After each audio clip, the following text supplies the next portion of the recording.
but now it feels like it's firing on one cylinder. Today I did get the new air idle control valve, or also known as an idle bypass valve. Due to the impact on that rut, how I was leaning, as you guys can see, look at that gap there. What's up, everybody? Welcome back to the channel, guys. Today we're going to be doing a quick little video on changing the spark plugs on the Canon 570 Outlander XMR. I got my little helper with me today, my 4-year-old. The ticking issue still hasn't been resolved, guys. I've got a air idle control valve, or idle bypass valve, if you will. I'm going to put the part number here on the screen. So hopefully that's going to resolve the ticking issue. But today I did fire it up and it feels like it is firing on one cylinder. So we're gonna go ahead and change out both spark plugs today. I've got a build series. I wanna do this with 570 Outlander XMR. We're gonna put some bigger tires on it, lift on it, get some floorboards, you know, get a little bit bigger aggressive stance. You guys let me know what kind of tires should I run. Maybe some Assassinator, 29.5-inch Assassinators, maybe some Outlaw 3s, some BKTs, Moto Havocs. You guys drop a comment in the comment section. We're gonna jump into the video. I appreciate everybody tuning in once again, and let's get into it. All right, so let's start taking some stuff off, Jerry. Oh, good job. There you go. Thank you. Hi guys, subscribe to YouTube channel. Jet plus awful. So I'm gonna let you guys listen to the four-wheeler, see what it sounds like to you guys, because to me it sounds like it's running off one cylinder. So I'm gonna fire it up real quick.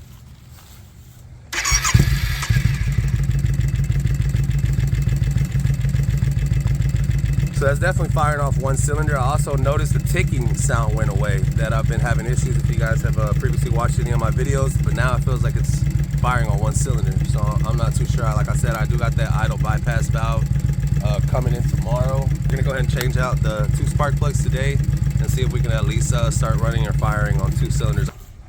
So let's wiggle off this boot here. We're gonna start off with the easy one first. Be careful not to rip it, because I have done that before.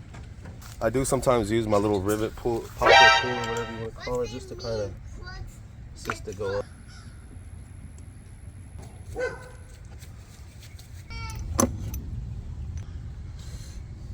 We're just gapping the spark plug real quick. It does call for, let's see, spark plug 0.8 millimeters to 31 inches to 35.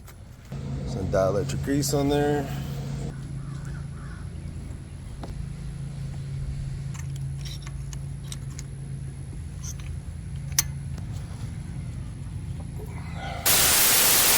Alright guys, real quick, so this is day 2. I do apologize about the interruption. We did the 2 spark plugs. It did not resolve anything. Still was firing on one cylinder. Today I did get the new air idle control valve, or also known as an idle bypass valve, which is this sensor here on the throttle body. Let me fire it up, and I believe that is the reason it's firing off of one cylinder. So check this out real quick. Alright, so you guys can hear that. It's firing off one cylinder. Really weak. Let me put this camera up here real quick. 750 RPM. That is not to spec, guys. So check out what happens when I swap out the old idle bypass valve with the new one.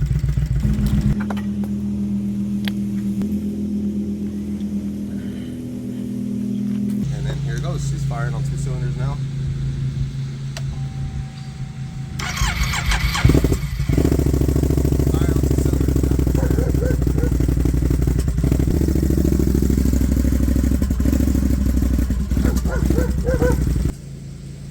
As you guys can tell, it is firing on 2 cylinders now. I've done the fuel pump, and I've done now the air idle control valve. If your unit is firing on one cylinder, I would definitely look into this. Put the new AIC in, just back to cylinder 1 with the freaking ticking inside my damn Airbox. So I'm getting a little frustrated here, but it is what it is, guys. We're gonna move on to the next thing. That's where we're at on this unit right now.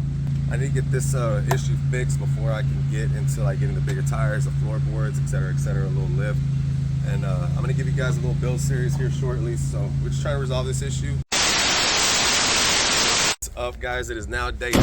Your boy has now overcame the obstacle of the ticking sound inside the airbox. All it was a vacuum leak. I'll show you guys a clip real quick right here. Now what they did was run straight through this. So we're not going to do something so reckless as run straight through this. No! We were sitting sideways like powwow. So long story short, what ended up happening is since we landed in that position, I ended up bending my front bumper, breaking the plastics here, which I'll show you guys here in a little bit. And obviously the ticking got worse due to the impact hitting the airbox and then moving the throttle body outside of the air intake manifold. And the ticking was just like, I thought this thing was about to explode. It was like just really, really, really bad. So we loaded her up, came home next day, which was Sunday. I started digging into it, and sure enough, the throttle body was completely off the air intake manifold. Just put it back in place. That alone resolved the ticking sound inside the airbox. Shout out to Seth Fletcher on Facebook, man. He was actually one of the first people that was like, yo, you probably have an intake leak or something, or a vacuum leak. And I was like, nah, it can't be that, blah, blah. So I went against the grain. I went and started with the fuel pump, which is the most expensive thing. I went and bought the air idle control valve, also known as the idle bypass valve. Fixed the issue of it firing on one cylinder, brought it back to 2 cylinders, but we still had that ticking sound. So I'm gonna show you guys the damage I caused to the body being in that big ass fucking hole. Shout out to the people who pulled me out, man. I salute you guys. I appreciate it. Joey Perez Off-Road. Guys, this is the damage that I got. I got the front bumper pushed in due to the impact on that rut, how I was leaning. As you guys can see, look at that gap there. This one's touching. Also broke this piece here. This was all pushed in, had to pop it out. At the end of the day, it's just a couple dings and dongs. You know, it is what it is. We sending it out here. We ain't playing around. But yeah, guys, if you guys are having this ticking issue inside your airbox, start off here, get some carburetor fluid, and just spray it all in there. And if your RPM goes up, or if you hear a difference in the way the four-wheeler is idling or running, you're gonna know. You know what I'm saying? So that's gonna be your issue. It might be just one of these, which these are known to crack over time.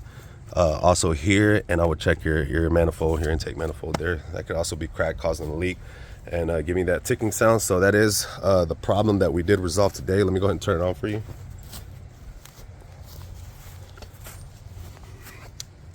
Fires up on the first try. Ticking inside the airbox. I'm super happy, man. Finally fixed this issue after like what, 4 months? So she's idling great. As you guys have seen my previous videos, she'd have been ticking by now, so.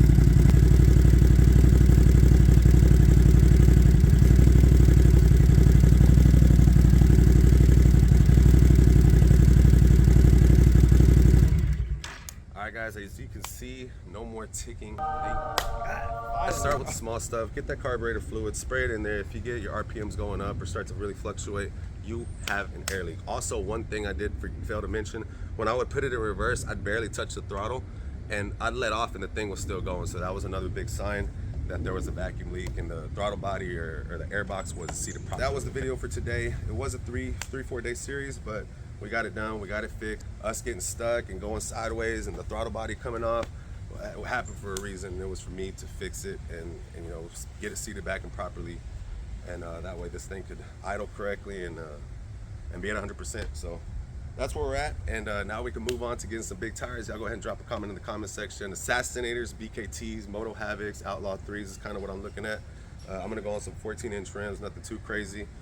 Just something, you know, a little bit bigger if I can get a bigger stance out of it and send it. I'm probably going to go ahead and get the tuning on again since now it's actually idling correct and see what we're going to go from there. Thank you for watching. Please like, subscribe, and share, and we'll catch you on another video. Let's go.